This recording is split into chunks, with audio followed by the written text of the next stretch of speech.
Bon, alors, on va passer à la troisième. Et cette troisième, donc ça c'est un type de bière, c'est la Weissbier Hefe Weissbier. Bon, Weiss en allemand ça veut dire bière blanche. Est-ce que c'est une bière blanche? Alors ne pas confondre bière blanche allemande et Hefe Weizenbier avec la Hoegaarden, toutes les bières belges, dans lequel on ajoute de la coriandre, des clous de girofle, des baies de genièvre et des peaux d'orange, de pamplemousse, de citron. Alors que là on est donc sur une bière allemande, toujours régie par la loi de pureté, donc le Hefe Weizenbier, Hefe ça veut dire levure.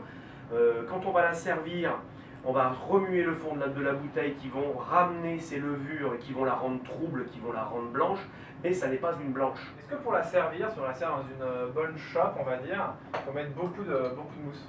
Oui, puisque ce sont des bières qui sont légères en alcool, donc il faudra faire forcément un joli col de mousse. Donc si vous avez une chope, commencez par pencher le verre. Voilà. Une fois que vous voyez que la mousse prend, voilà. Je vais la poser. Ah oui, ça fait un bon col de mousse. Voilà. Lorsque vous arrivez sur la fin, impérativement bien secouer le fond pour remuer les levures et les rajouter dans votre bière. Voilà. Est-ce qu'il en est comme ça de toutes les autres bières Toutes. Les bières allemandes? Toutes. Donc vous voyez, elle est trouble, sur la baie sous la lumière, elle est trouble, et là ça vient justement des levures, mais ça n'a rien à voir avec une bière blanche. Ça a vachement goût. Ouais. Déjà au nez, il y a quelque chose qui ressort, mais je ne sais pas forcément ce que c'est. Je me suis jeté dessus.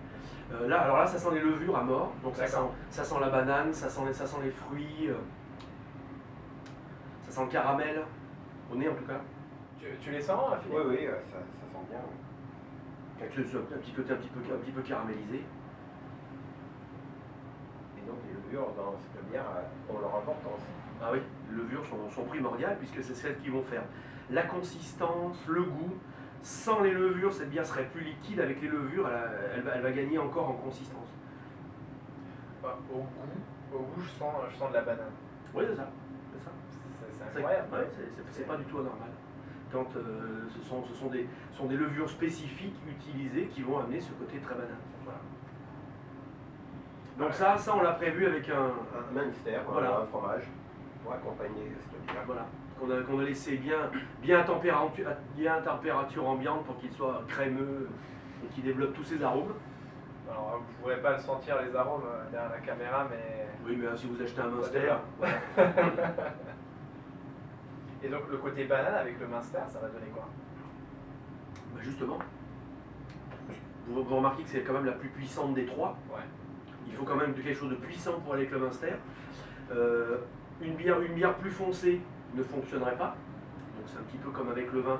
C'est très souvent plutôt le vin blanc qui va avec les fromages que le vin rouge. Et pareil, cette bière a du caractère. Le Munster va faire ressortir son côté blé, banane et tout ça, mais ça va quand même atténuer la force du Munster. Mais vous verrez qu'on sentira le goût de cette bière malgré la puissance du Munster.